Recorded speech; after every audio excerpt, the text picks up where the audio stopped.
ladies and gentlemen, the American Broadcasting Company brings to its entire network one of radio's most unusual programs. Pat Novak, for hire.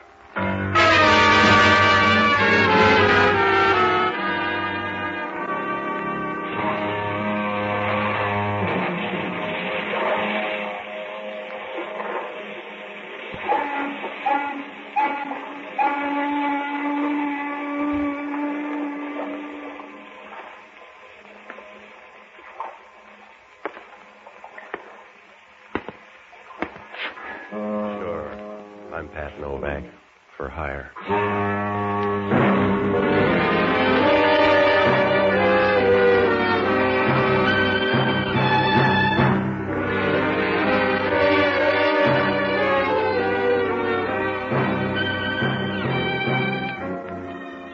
That's what the sign out in front of my office says. Pat Foghorn, for hire. Oh, there are other ways to say it, but down on the waterfront in San Francisco, you got to put your best foot forward, especially if you want to trip up a friend. Down here, a friend is anybody who's been dead more than 10 years. And then it pays to watch out, because if you relax, somebody will come along and knock you on the back of your stomach. Works out all right, though. I rent boats and do anything else you can hide in the dark. It's about all you can ask, because along the Embarcadero, nothing's perfect except the heels. I found that out Wednesday afternoon. She was a lovely girl. The sort of person you'd expect to see in a choir loft. About 3 hours after choir practice. Her hair was red. Her eyes were as cold as rigor mortis. And you knew the first time you met her that you'd been seeing her too often. Must have been about 5 o'clock in the afternoon. I was walking down toward Pier 19 when she pulled up alongside of me in a cream convertible. Can I give you a lift? You already have. Well, is that love or reflex action? What's on your mind? You are Mr. Novak, but don't put on your tracksuit. It's a business matter. Well, in that case, you've got a name. I'm Con Regan. I went by your office a few minutes ago, but you were out. I'm in now. Go ahead. It won't take me long, Mr. Novak. Stay away from Rory Malone. Well, I'm doing all right so far. Who is he? He's important to me. I don't want to lose him, Mr. Novak, so please stay away. Go tell a girl. I don't even know the guy. You will, if you're not lying now. He's a prize fighter, and someone's going to try and hurt him. And you'd rather hurt him first. I'm willing to pay you to stay away from him. Suppose I'm going to see him a lot. Will you pay a lot? I'll give you $300. All right, Mr. Novak? You know, you're not smart, Angel. If you're pressing that hard, the other team's going to bid, too. The answer's no. I'm afraid that's up to you. But I'm warning you, don't do it. Please don't do it. Yeah, that's what Mother used to say. I'm still all right. Maybe Mother liked you better, Mr. Novak. See you later.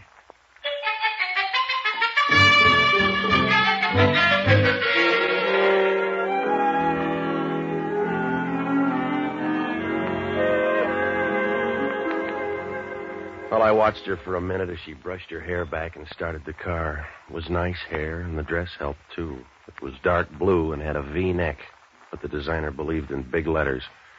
She pulled away and gave me a look you could take on a safari. It was enough to tell me that she was as safe as a tap dancer on a floor full of dynamite caps.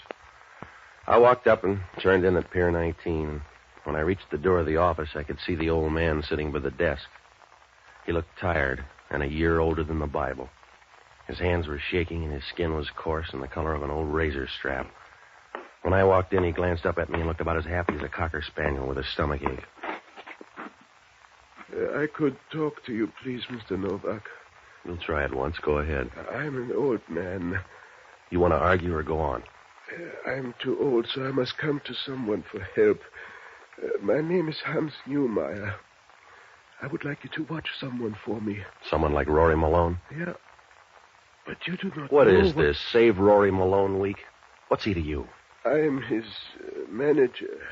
Oh, you don't ever hear of me because I'm old and not a very good manager, I guess. After this fight, Rory find new manager, maybe. Yeah? When's this fight? Tonight. Oh, you don't know Rory. He's a good boy. He's a very good boy, Rory is. Yeah, well, good boys don't need watching. Has he got some bad coming out?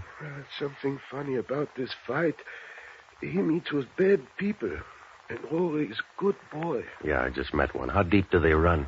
The worst is a fellow named Joe Slagle. He's a bad man, a gambler. Please, Mr. Novak, you just watch Rory tonight and see he's all right. Are you that rich? Oh, please, I don't have much money. Just $300, maybe, what I got from the fight.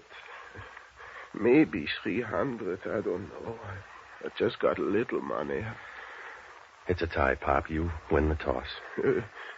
Please, you don't help me. You win, Pop. When do I look at him? Tonight you come before the fight. In the dressing room, I show you to Rory, and you see he's all right. Yeah, about 9. Yeah, please, Mr. Novak. I thank you all my life. You watch Rory. I thank you all my life. Yeah, well, I'm getting short shift on that, but I suppose it's not your fault, Pop. See you at 9.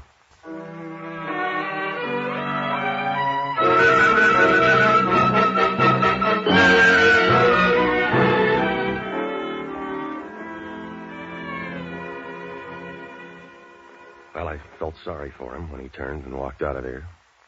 I could afford it. With $300, you can buy a lot of crying towels. At the door, he turned and smiled once before he shuffled out. He moved down the pier with a nervous, uncertain motion like a flower petal in a warm wind. When he disappeared, I took a cab and rode up to the press club. Oh, I found out a lot about Rory Malone, and most of it was good. He was a lightweight, and Hans Neumeyer had picked him up and brought him through the prelims up to main event stuff. He was fighting tonight against a Cleveland boy named George Zarek, and the betting was even. I ran into a Chronicle man whose wife divorced him and named a fight club as correspondent, and he said not to worry about Joe Slagle, that Rory Malone fought for purses, and that's all. He knew about the girl, Con Regan, but he didn't want to say much, just that she was a fast 5-gated horse trying for 7. Well, I had some dinner, and I went over to the arena about 8:30. When I walked into Rory Malone's dressing room, Hans Neumeyer wasn't anywhere around. I stood over in a corner and watched him get ready for the fight. There was enough liniment being thrown around to keep an old lady's home spry for years. The other handlers were in, watching him tape up Malone and put on the gloves. Most of the people cleared out then. Malone shadow-boxed a minute before a second threw a robe around his shoulders and shoved him toward the door. As he passed, I fell in beside him, and we started walking under the arena. A few feet down, I bumped up against him. What? Sorry? About what, Hans Neumeyer? Who are you? Where's Neumeyer? What do you care? My name's Novak. I'm supposed to meet him here. Do you know where he is? No, he didn't show up. He's probably out drunk. Does he drink? No. Well, that's a funny answer. I don't know where he is. All I know is I need him tonight. I got to get up to the ring. I'll go with you. Suit yourself. You gonna win tonight? You never know. Sometimes you do. Mister, you're either too smart or too dumb. What's the difference? You can't fight twice in one night. I want to talk to you, Rory. Not now, Kitty. After the fight. Please, Rory, talk to me now. Kitty, you're crazy. This guy's standing around, a lot of other people. What do you want to do? Put him on the radio? Where's Hans? He hasn't been around. Where is he, Rory? I don't know, Kitty. If I knew, I'd get him. There's something wrong, Rory. I've been watching. I know there's something wrong about this fight. Yeah. There's only going to be one guy fighting if you don't let me out. Please, Rory, don't brush me off like a dumb fly. I know there's something wrong. I don't want you to get into trouble. All right, Kitty. Oh, don't say all right when you know how I feel. Oh, let's talk about you and Joe Slagle. Oh, please, Rory. You don't know what it's like to see somebody you love go crazy. Your dough is safe, Kitty. That doesn't count. You know that doesn't count, Rory. The little money I've saved doesn't count next to you. Oh, please, Rory, don't do anything wrong. I'd die. I'd die of terrible heartbreak. It hurt me all my life. Stop it, will you, Kitty? Now stop crying. Don't worry, I'll win. Just don't let anything happen, Rory. I won't. I'll see you after the fight. Coming, Novak? Yeah. You're real good with your women, Malone. After this fight, I want a match with you, Novak. I've met 2 of them, and they both have you in their dream books right on the fly leaf. I'll remember. Talk some more. I'll talk enough to tell you that you're being followed about 12 inches behind. That's right, Malone. Keep walking. Turn in the next door. Hey, wait a minute. No, you better walk, Malone, unless you can outrun a bullet. You too, mister. I agreed an hour ago. All right. Open the door for him, Eddie. Okay. You stand over here. Now, Malone, take off your glove. I'm going to need it. You're going to be eating teeth. Take off your glove. Help him, Eddie. Yeah. That's it. Hold him on the other side, Steve. Get his hand on the table, Eddie. Now give me the block. Yeah. You can cry, Malone. It's gonna hurt.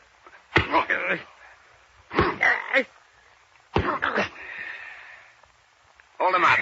Keep his hand out there, Eddie. Put the glove back on, Malone. It's too smashed up. It'll hold the pieces. Put it on. You better put it on, Malone. You're overmatched. That's it. Now go on up there and look good. Yeah, why don't you loan him the gun and he'll win in 2 rounds? Look, mister, I don't know who you are, but I'm sick of your mouth. It's a big floor, so stretch out.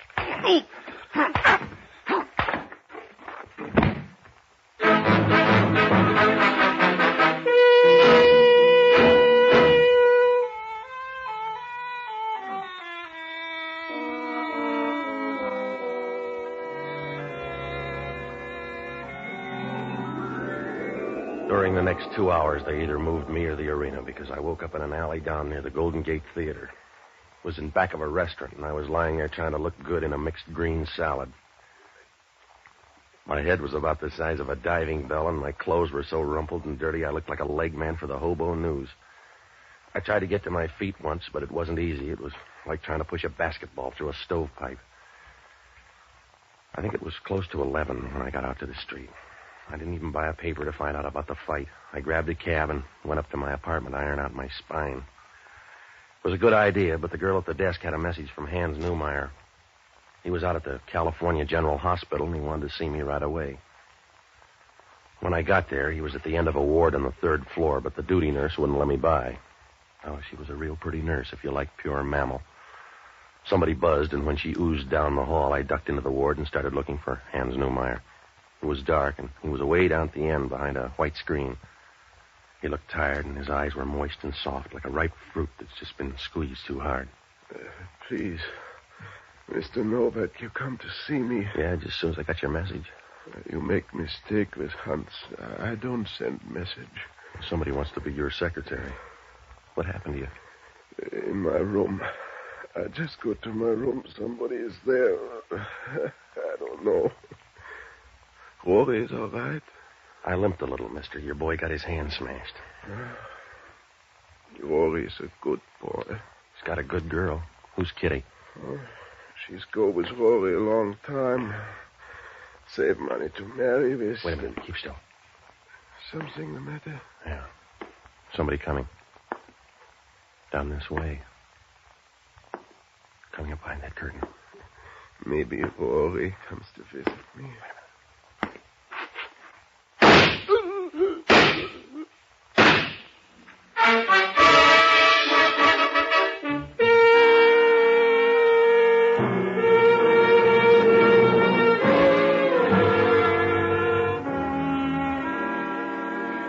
Whoever came to visit him didn't stay long.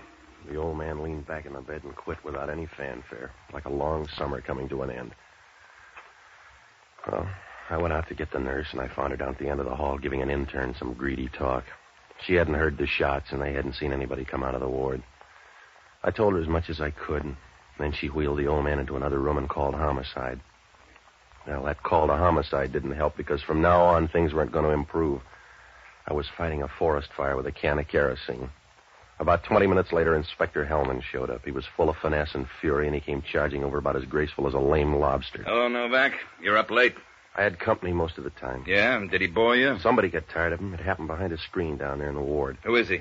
Guy by the name of Hans Neumeyer. He manages a fighter named Rory Malone. Yeah? The killing's mixed up with a fight fix. Not the Zarek fight. Yeah, that's right. They got to Rory Malone 10 minutes before ring time. You got a thin story, Novak. Look, I got a fat one. And I got all the gambling dough in town on my side. The old man got it because Rory Malone was dumped in that fight. I don't believe it. You don't have to believe it, Hellman. They smashed him up. His right hand was as limp as an old piece of lettuce when he climbed into that ring. They should have smashed both hands. Huh? Because Rory Malone won by a knockout in the 5th round. Try another page, Novak.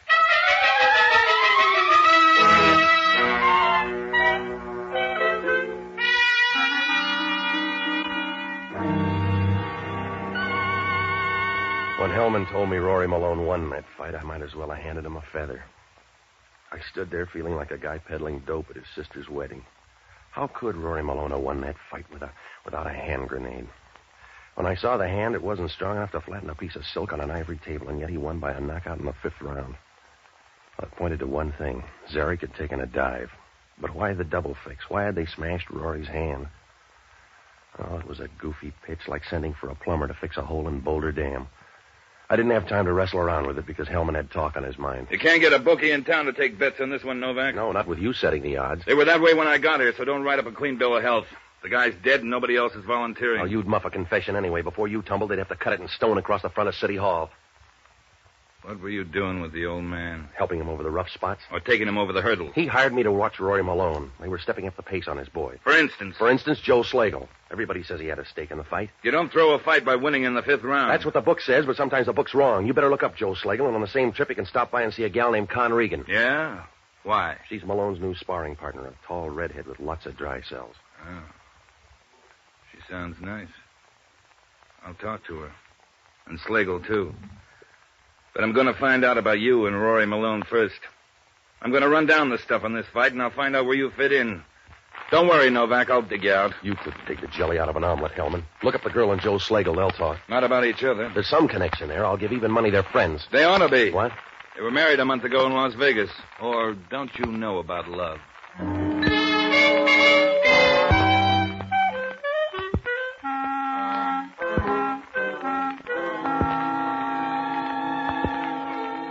Hellman stood there a moment and smiled like a guy who's just killed a landlord. And then he turned around and walked out. Well, I stayed until they wrapped up the old man, and after that I went to the Chronicle office and pulled the clips on Joe Slagle. He'd been to 3 jails and gotten his master's at Alcatraz, and there were some pictures of him at the racetrack.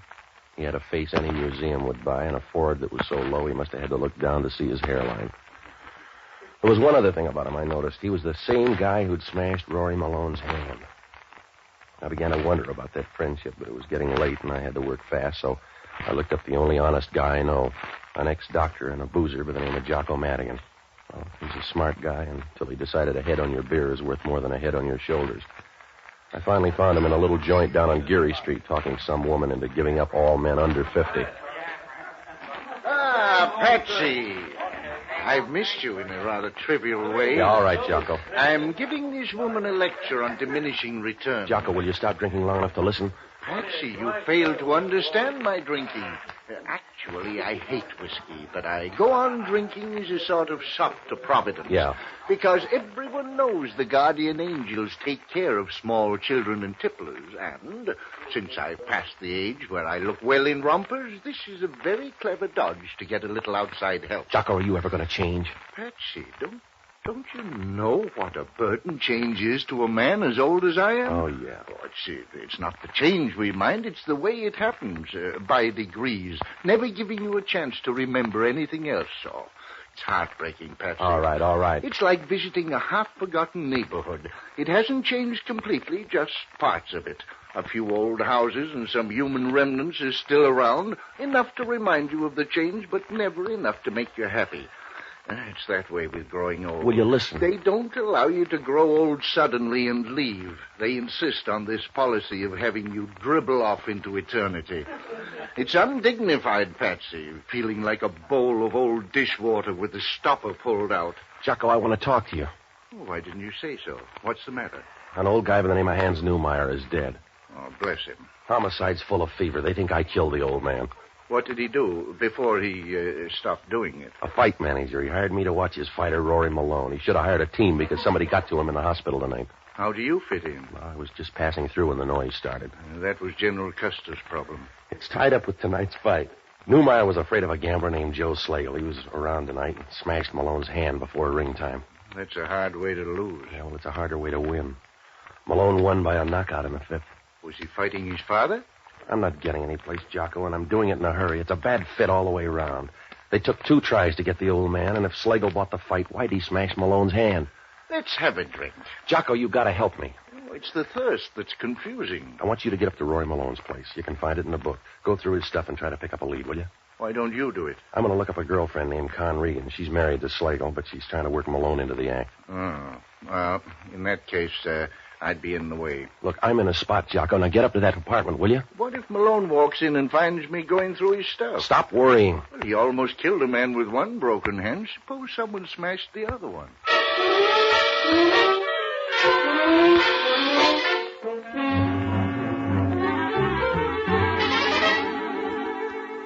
Well, I had to do something quick because the kettle was on to boil. By the time Hellman got to him, Slagle would have an alibi, and my story about the smashed hand wouldn't prove a thing.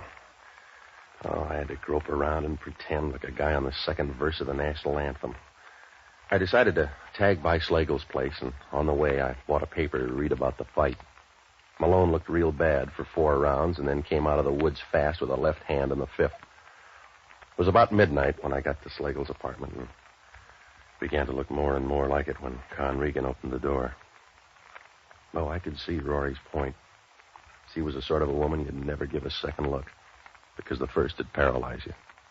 Her red hair looked brighter now, and, well, legs like that are the reason silkworms are born. She smiled, and you knew if you never made Naples, you could die happy with her. But I guess she picked her friends. It's too late for the 300 now, Mr. Novak. I'm working free. Invite me in, huh? Sorry, darling. You look lonely. Where's Slagle? I agreed to marry him, not follow him. How about Malone? Somebody killed his manager. I'd like to help you, Mr. Novak, but I don't like you well enough. Well, you can make love later. Give me answers now. Where you going? You're not welcome. I want to know what those bags are packed for. I don't trust the drawers. Now get out of here, Mr. Novak. Calm down and put the gun away. Get out of here. You came uninvited. I'll kill you the same way. Hello, Novak. You gonna lose an argument? Well, it looks that way. If she's yours, call her off, Malone. You're too tough, Con. Let him walk out. He steamed in here full of questions. That's a bad way to answer. Relax. That's what your man Newmeyer's doing. Somebody killed him tonight. I know that, Novak. Your eyes aren't very red. I can't help it, Novak. All I can do is square his beef. Well, you can start with your girlfriend. She's leaving town, or did you buy the tickets? Let you hurry, Con. If I want to leave, I can leave, Rory. I'll argue with you. You'll get the short end, Rory, because I'm leaving. Stay away from me. You're too close. Rory, stop it. Someday they'll match you even, Rory. Maybe it's a referee. I'll get it. Yeah. You got a deep voice, Miss Regan. What's on your mind, Hellman? Joe Slagle right now. He cleaned up in tonight's fight. Not with a betting even. Wasn't after the first round. Word got out that Malone broke his hand. The betting changed. And Slagle covered every bet in the house. That's right. Well, the old man tumbled before it happened. That's what he was afraid of. And the shock killed him? Slagle did. You got a motive now, Hellman. You better look him up. We did. He's dead. He couldn't be dead. If he's not, the bullet holes are good fakes. See you soon, Novak.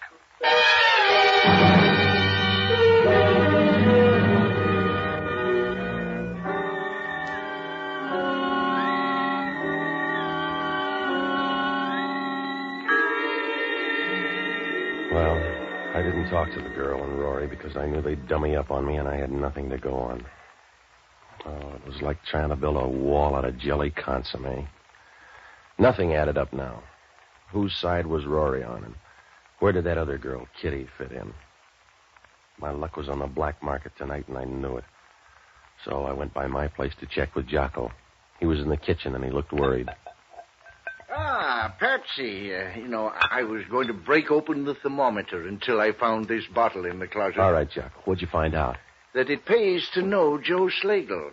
There's a $20,000 check in Malone's desk. Slagle signed it. He could afford it. Somebody killed him an hour ago. Where was Malone? I don't know, but that's not gratitude. Well, maybe he'll wire regrets. You'd better get up there. All his stuff's packed for a long trip. Well. A couple of trunks and all his bags.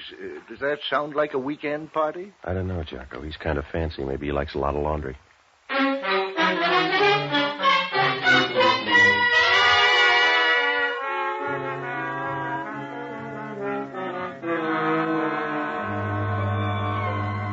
Up to now, it was like trying to melt a pound of diamonds, but when the turn comes, everything happens in a hurry, and things began to fall faster than snow off a warm roof.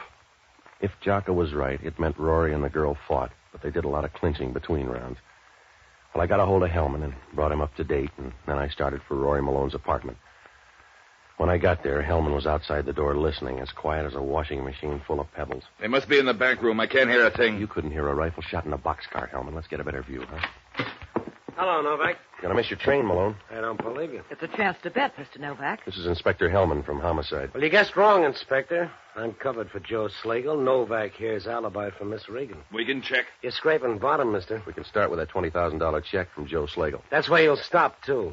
That $20,000 covered a sale of my contract. The fight commission can beef, but that's all. You ready, Cum? I hope you are, too, because you're going downtown. Look, fella, you can make us miss a train, but we'll catch the next one. You're wishing now, Rory. Who's this? A fast friend with a slow burn. Hello, Kitty. Your boyfriend's going to leave. Say goodbye. Please, Rory, you're crazy to go with her. She makes me that way, Kitty. I'm sorry. Rory, I've done too much for you. I've kept loving you all this time. You can't leave. You can't leave now. I don't want to be alone. Buy a dog, then. Oh, no, Rory. No, I won't let you go. You're too good with guns. Drop it. You better take her, Hellman. She's anxious. Oh, please, Rory. I loved you too much for this. I loved you enough to kill somebody. You can't leave, Rory. You can't leave me to myself. When the guy comes, tell him where the baggage is. What'll become of you, Rory Malone? What'll become of you, Rory Malone, when you have to think about me? When you hear the sound of me in your head? Oh, you're brave, Rory. You're brave to leave me alone. Come on, Con. In a place like this, we're wasting you. Come back! Come back, Rory Malone! Come back long enough to watch them laugh at me. Watch them laugh at me for the fool I am. Oh, it's the great fool of the world I am.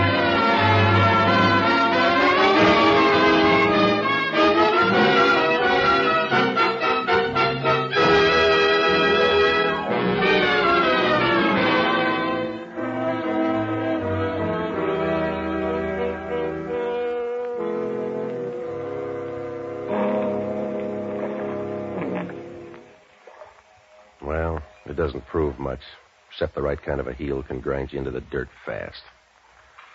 Well, Hellman pieced most of the story together. Slagle and Malone planned the fight, and it went off without a hitch. Slagle bought off the other fighter so that Malone could win as soon as the bets had been covered. Hans Newmeyer had an idea, but he liked Rory too much to believe it. They found out he was coming to me, and Con Regan tried to scare me off. She looked too good to Rory, and the scheme started to grow. He lied to Slagle after the fight about Newmeyer, so Slagle went into the hospital and killed the old man. That left Slagle around to cloud things up, so Rory Malone told a phony story to his girlfriend, Kitty. She loved him enough to kill Slagle. There was no way to stick Rory Malone. He could never fight again with that hand. But he had a check for $20,000 to start on, and that's enough to keep love in the living room. Well, Hellman asked only one question. Why would a smart gambler like Slagle take a chance on giving Malone a check for $20,000? I guess Malone found out when he tried to cash that check because Joe Slagle was big-hearted but broke.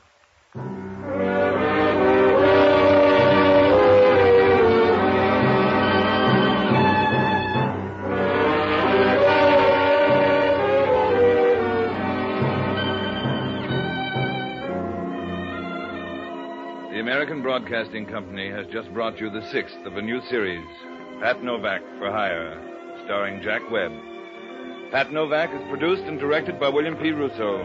Jocko Madigan is played by Tudor Orone.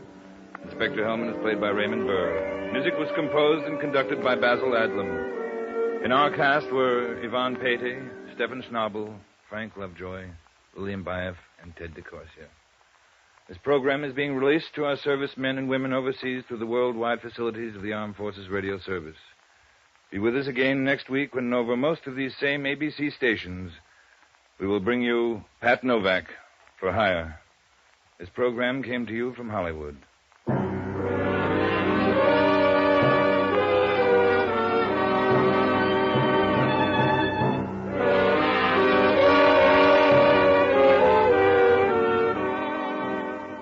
Now, a listening reminder.